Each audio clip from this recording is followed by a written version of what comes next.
Swap out. Hey, watch this. We're going to have to transition over here, all right? This is the sound of a fire line being dug by hand.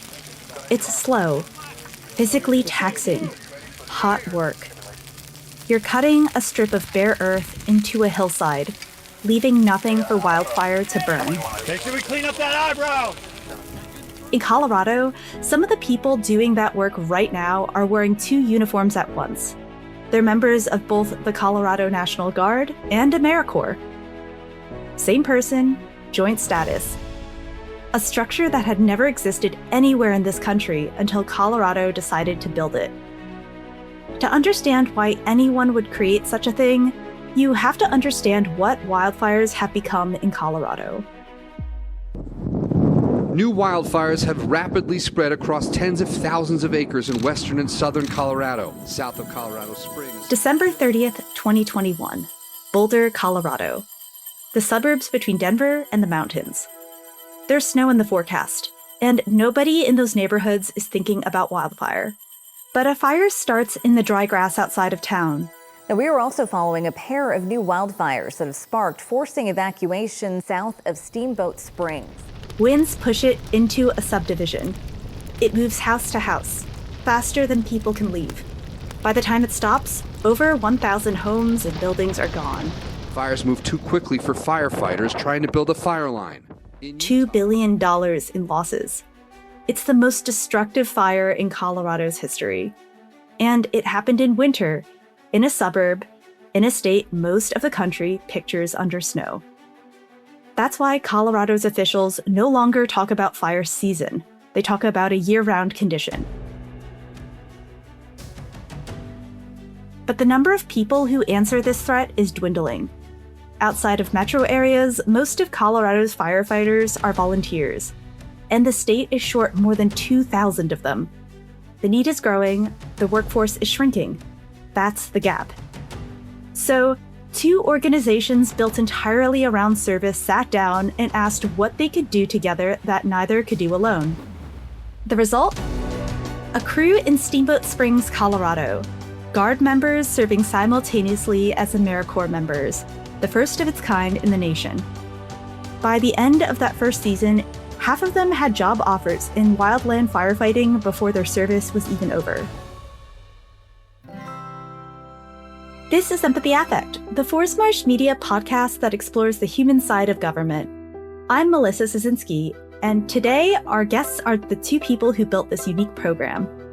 John Kelly is Executive Director of Serve Colorado, and Colonel Thomas Banker is the Colorado National Guard's Director of Homeland Defense and Resilience. With 26 years in uniform, Colonel Banker said he never heard of AmeriCorps. What intrigued him was a phrase: an alternative path to service. First, it started as a wildfire crew. Now it's becoming something much larger. Today, we learn how.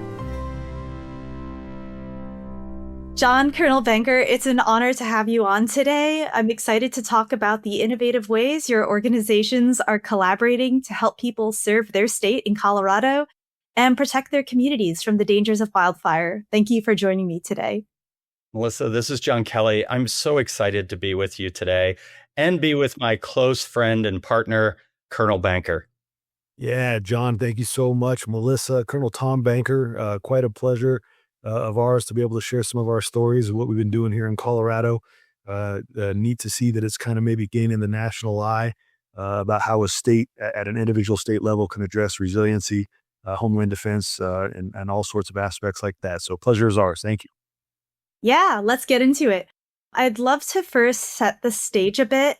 So Colorado has headed into 2026 with near record low snowpack, and your state's drought task force has already been activated for the first time since 2020. And now officials are describing wildfire as a year-round threat rather than a seasonal one. So what does this new reality actually demand of the people and crews who have to respond? That's a really, really good question. And the facts are real. They're right on. I think it's been a huge shift that we can't only think about wildfires during quote, fire season anymore. It's a year-round effort. And that means investing in proactive mitigation work way before fire season begins.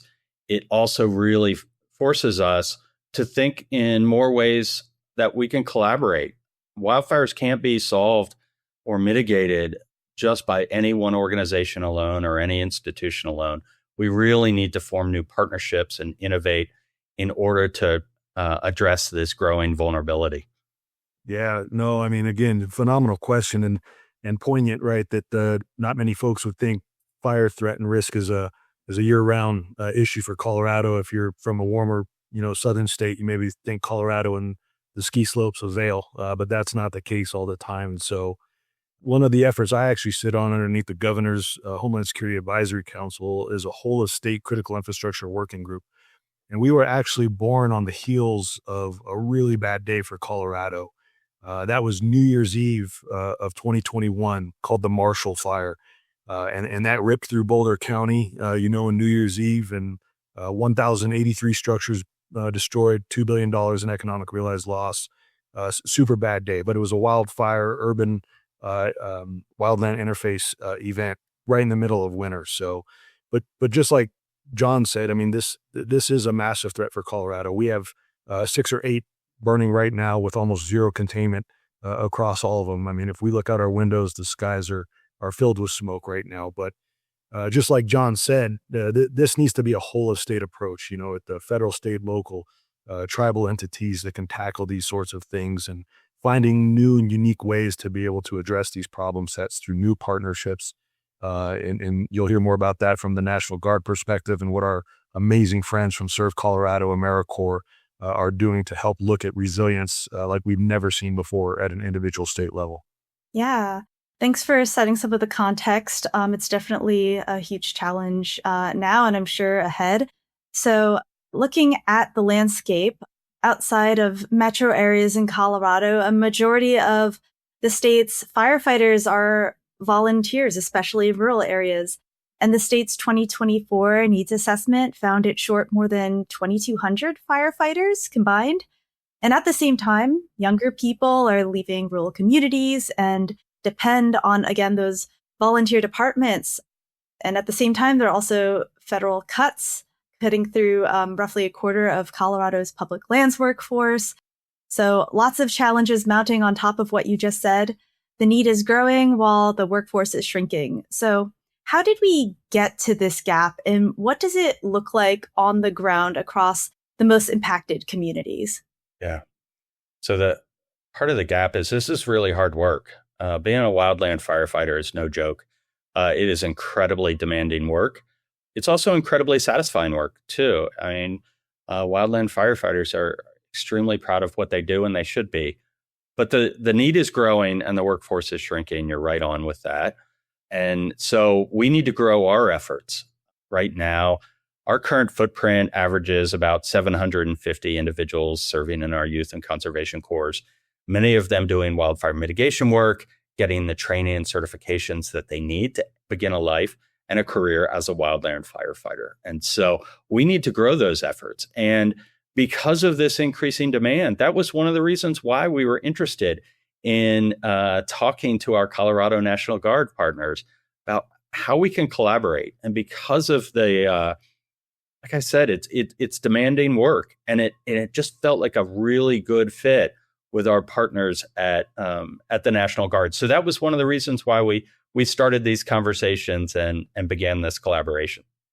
Yeah, and just phenomenal insight, and us older guys, and maybe the folks that are going to be listening, won't be able to see it, but John and I are definitely in the older guy bucket here. We are witnessing that stray from service, if you will. And I'm the one that's on the call here wearing that uniform, 26, 27 years in this uniform. And so you see that gap and divide starting to happen a little bit with the younger generations. But one of the things that absolutely fascinated me the most, and teach an old dog new tricks day in and day out. But I'd never heard of AmeriCorps, and I'd never heard of Serve Colorado and everything that they were capable of doing. And right off the bat, I was hit with a tagline for how they view themselves. And I carry it with me everywhere when I sing their praises. But it's an alternate pathway to service. It's not my pathway, and I raised my right hand and sort of defend the Constitution, and that's been my life. But maybe that's not the next generation's way of viewing service. So what these individuals are offering are alternate pathways to service for their individual state, for the region, for the United States of America.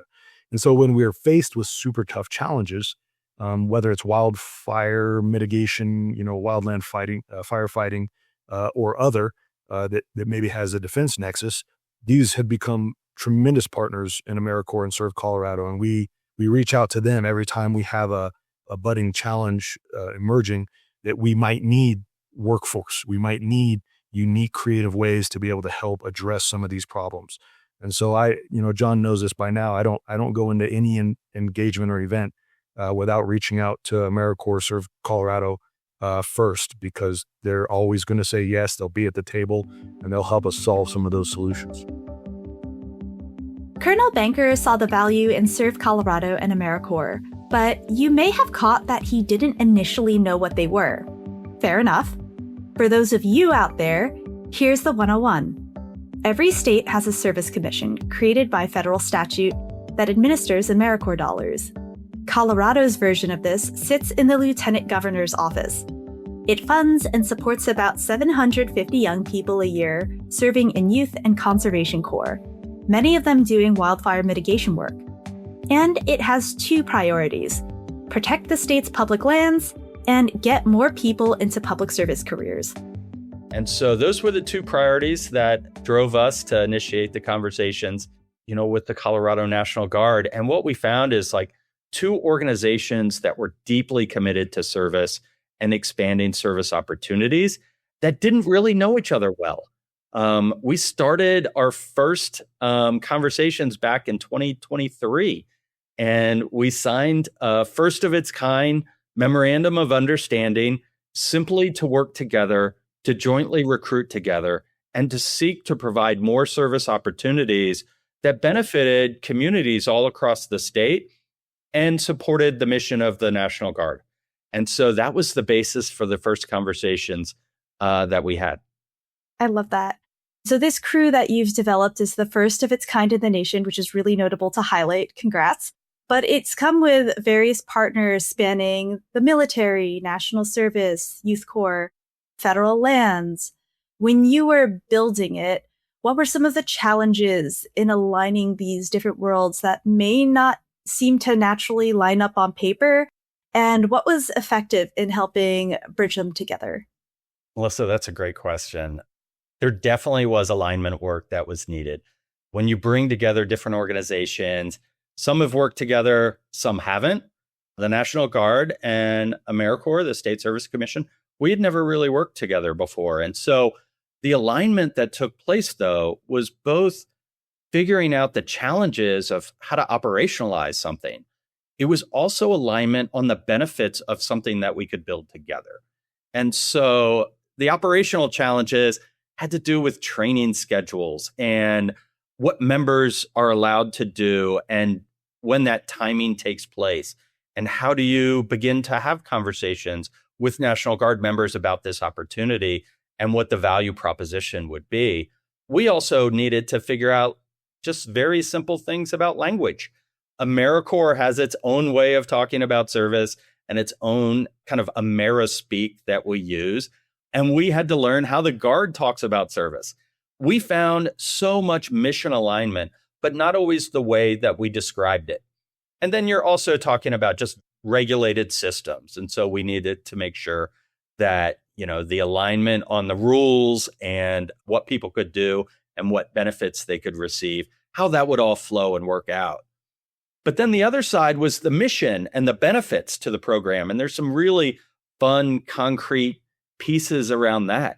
Like the National Guard in Colorado receives free tuition at higher education institutions, but they often don't have resources, or there aren't resources provided for some of the wraparound pieces, the books, the computer, those kind of pieces. Well, AmeriCorps members earn an education award, and we found that our benefits lined up really well, where the Guard benefits of free tuition and the AmeriCorps benefit earned could pay for the room and board and could pay for the computer. So that was a very practical kind of alignment piece that worked out. We also found that we're really recruiting a lot of the same population and talking about service to the same population. It's that 18, 19-year-old kid who's mission driven, who, has a heart for their state and their country and wants to make the world a better place. And they're looking to figure out what their career is going to be. And so by coming together, we were really able to provide a unique experience and pathway for individuals that we had incredible success with the initial crew, and we believe we can build on. And it was through a lot of communication, a lot of education and listening to one another that really made all that alignment work come together. Inherently, as a commander, any good commander worth their weight wants to take care of their troops. And that doesn't necessarily just mean equipping them, training them, and preparing them for the mission that they might have to, execute someday. But ultimately, it's providing opportunity. How do you make your troops better? How do you offer them opportunities to get places in the world where they maybe want to be going?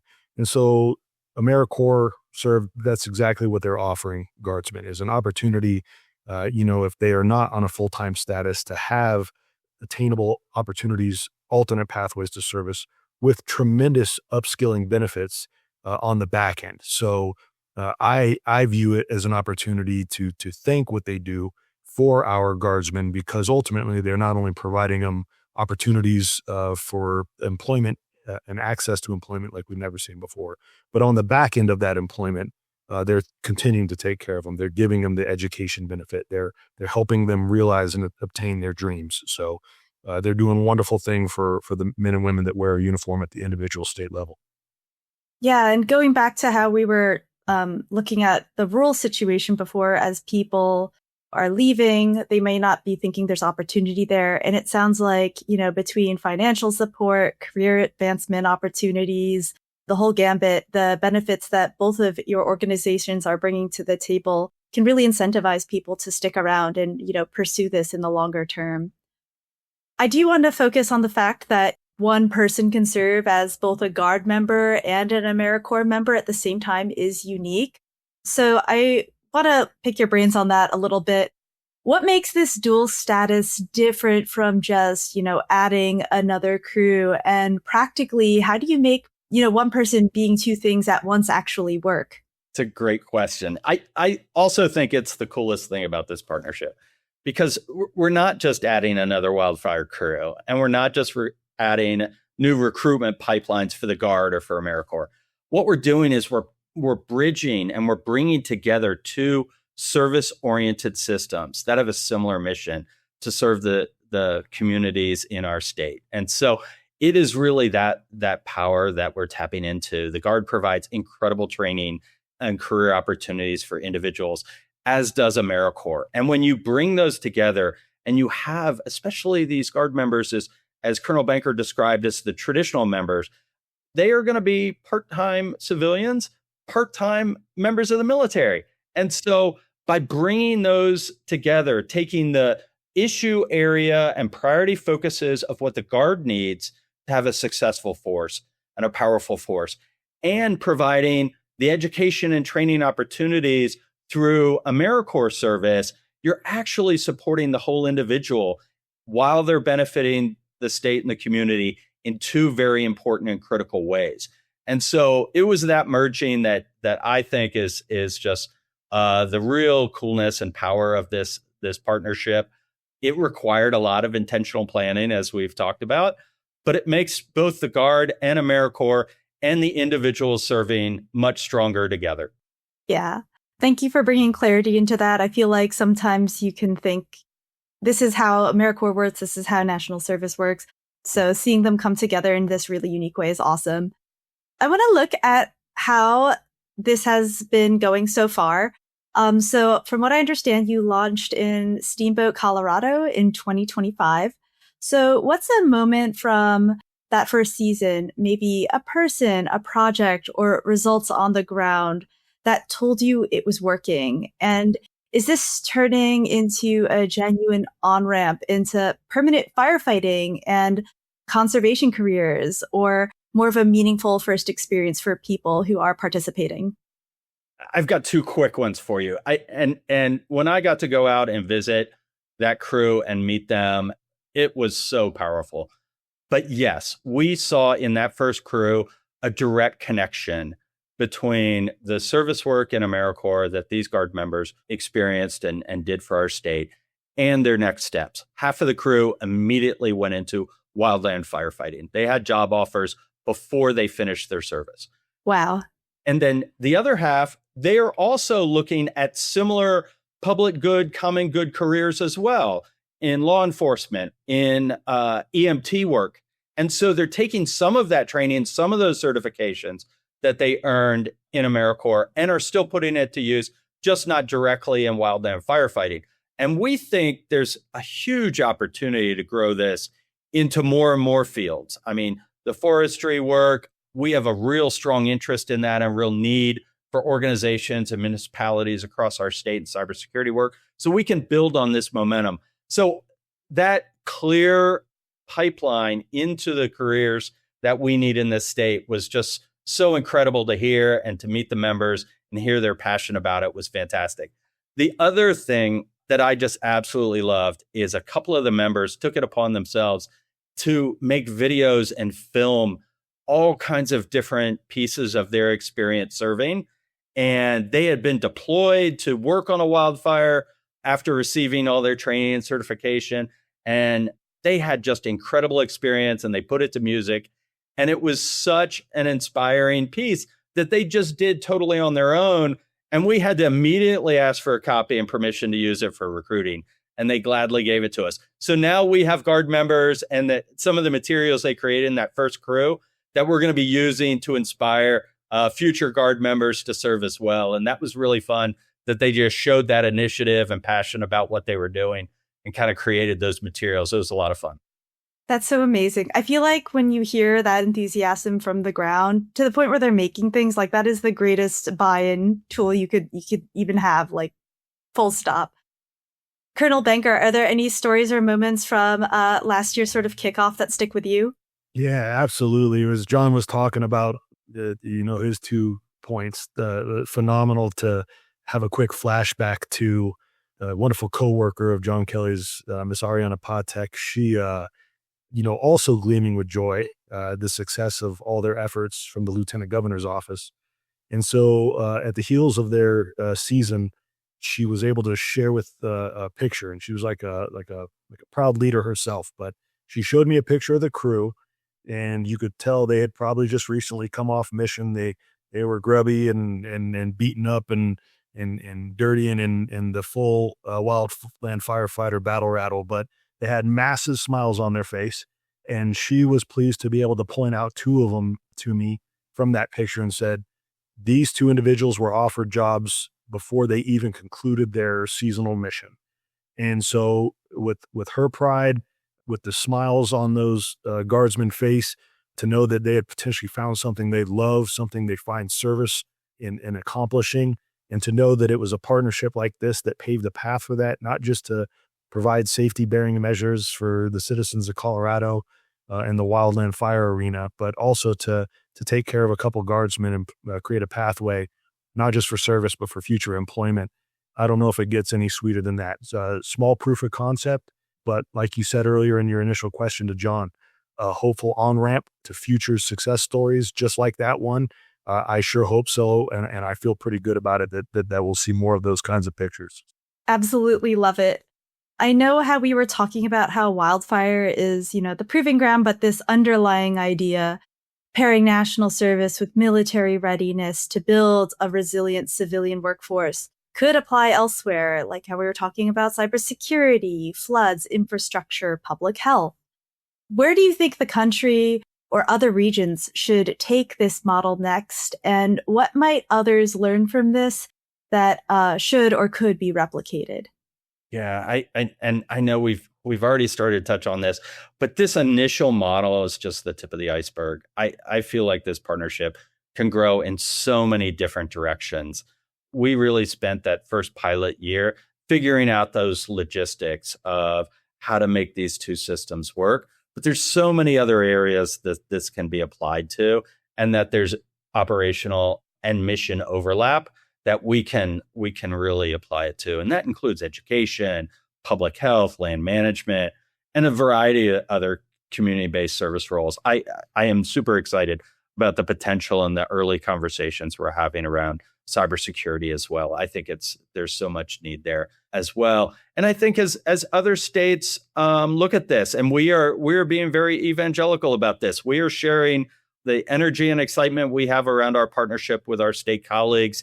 I've been so happy that the leadership of the Guard has been talking to the leadership of the Guard in other states that they should look into AmeriCorps and partnerships. And we're doing the same as we talk to our AmeriCorps partners in other states, saying you really need to talk to your Guard folks and make this work. And it begins with a simple partnership and crafting that first MOU about your goals and your purpose and how you want to work together. And then you can meet the needs of your state through those conversations and that collaboration. So that very simple first document that you want to be committed to service and work together is the beginning point, and it is such an easy step to take. Yeah, no, this is awesome. So finally, a question I feel confident I can actually speak intelligently to. So I've been trying to keep up with John for the bulk of this interview, but so I don't know if I mentioned at the beginning, I'm not sure if I told you my whole duty title, but so Director of Homeland Defense and Resilience at the individual state level. So I'm the first of its kind across Guard Nation in which they've applied some manpower to be able to look at Homeland Defense and Resilience at an individual state level. And so you talk about other alternate ways to apply this proof of concept in a Homeland Defense and Resilience arena. Well, I could spend the next 30 minutes, but we only have 10 more talking about that sort of stuff. So really my focus area right now is understanding that Homeland Defense is a national topic of concern like nothing I've seen in 26, 27 years of service. It's understanding that the Department of War and our United States military, if and when we hope we don't have to go fight that next large war, that next large fight, we know that fight will not look like any other fight we've had to experience before. And the homeland will be held in harm's way. In ultimately, the adversary's ability and thought to be able to reach out and touch the homeland, maybe it's through the degradation of your critical infrastructure, the resources you take for granted, such as communications and access to clean water, maybe access to your financial institutions, but understanding that the next time we have to do our global mission, it's not going to look like we've ever had to do before. And that's a problem. And unfortunately, that's a problem that's going to take a whole of society, a whole of state approach to prepare for. And so when we are looking at some of the threat vectors of concern, and I always come back to the very tangible notion of critical infrastructure, it's the things that reside in your communities that provide energy, water, wastewater removal, communications, your transportation nodes, your agriculture sectors, your healthcare sectors. There's a lot of threat vulnerabilities of concern in those sectors. Partnership and what we've been able to experience with SERV and AmeriCorps on the wildland firefighting space can easily, and is as we speak, being considered for spin-off opportunities to be able to look at how we can leverage that partnership for homeland defense measures and means as we are working with some of our statewide critical infrastructure assets and owners that are very key to the Department of War's mission sets here in Colorado across primarily our Army forces and our space forces. But if I go to John and I say, hey, John, listen, we're looking at taking a show on the road. I want to be able to bring together a group of individuals that can help me address resiliency in 4 primary buckets, whether it's physical resiliency, cyber defense, good old-fashioned funding and redundancy building, or consequence management planning, training, and exercises. And we get some partners across the state, and SERV and AmeriCorps are one of the first I call, and they show up to those meetings we just had 3 weeks ago. I know that the creativity will be there to further flex and leverage this alternate pathway to service, to maybe being able to find ways to talk about cyber defense through a future cyber corps, to talk about how we can make more resilient, more secure some of our state's most critical infrastructure assets. And again, it's the proof of concept was digging hand lines for wildfires. But when we need to start looking at other problem sets that are facing the nation right now, John Kelly, AmeriCorps, serve. They answer the email, they answer the call, they join the meeting, and then they go back and start trying to find ways to make better. So, yeah, this is a subject that's near and dear to my heart. It's my full-time job. This is what I focus on, and so it's fun to be able to take this partnership and spin it into a slightly different flavor, and look at how we can build resiliency in other flavors, if you will, across the state of Colorado. Melissa, can I give a concrete example of how that has taken place and the incredible work Colonel Banker is doing to look at critical infrastructure around the state and what it's led to? So in Colonel Banker's example, as he's looking at critical infrastructure, one of the examples he gives is about this very important reservoir in our state that provides a significant amount of water for civilian populations, but it also provides water for some of the military installations. And it is under the threat of wildland firefighter. There is pine beetle kill all around that reservoir. And if a fire goes through there, we're going to have a significant issue. And so Colonel Banker was using this reservoir as an example. And because we had the relationship and he invited us into the room, we just followed up and said, hey, who owns this? Who's responsible for this management? Can we, call a meeting and figure out what we can do together? So we ended up with Denver Water, Aurora Water, the U.S. Forest Service, Colorado National Guard, Serve Colorado, one of our youth and conservation corps, the governor's climate resiliency office, all coming together and having this conversation and saying, hey, is there something that we could do together through this informal collaboration and our shared mission and efforts? And we have already generated a couple of different funding proposals, defined how we can work. The scientists involved in this they'd already designed a 20-year mitigation plan. And with the threat of pine beetles coming in, the threat level is increasing. So we're like, how can we cut that mitigation plan in half? What can we do in the next 5 years together? What level of threat can we reduce in 10 years together? And so we are putting together a number of different proposals to draw resources at this, to mobilize National Guard members serving in AmeriCorps, and other partners are bringing resources to the table as well to figure out how we can address this threat to our community. And it all started with this just shared mission of service and wanting to make our communities more resilient. Yeah, such a beautiful concrete example there.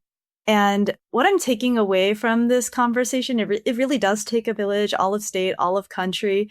And I think that's just a really solid way to bring us home with this conversation. So, John, Colonel Banker, thank you both for your time today and for sharing how service and readiness can come together in really innovative ways. I think there's so much that other regions can learn from this conversation, and I wish y'all the best as you continue to take on wildfire challenges together in the future. So I appreciate the time.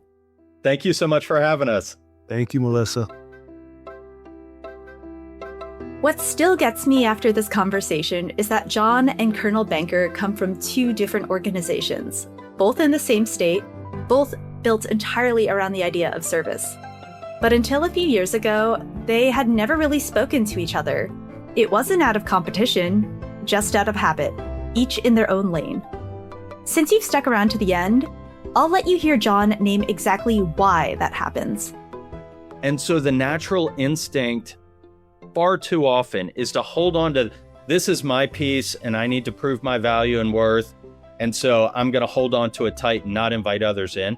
But the moment that you do and you seek that whole of state, whole of community, and allyship approach and ask the question what you can accomplish together that you can't accomplish alone is when real stuff happens. That's where the real work is. That's the magic. That's the whole episode, really. Because what came out of that first conversation between Serve Colorado and the National Guard wasn't a study or task force or memo that went nowhere. It was a crew of young people ready to serve and seek opportunity. And by the end of one season, half of them had jobs waiting. It's a small proof of concept. Colonel Banker said so himself. But it's already spreading.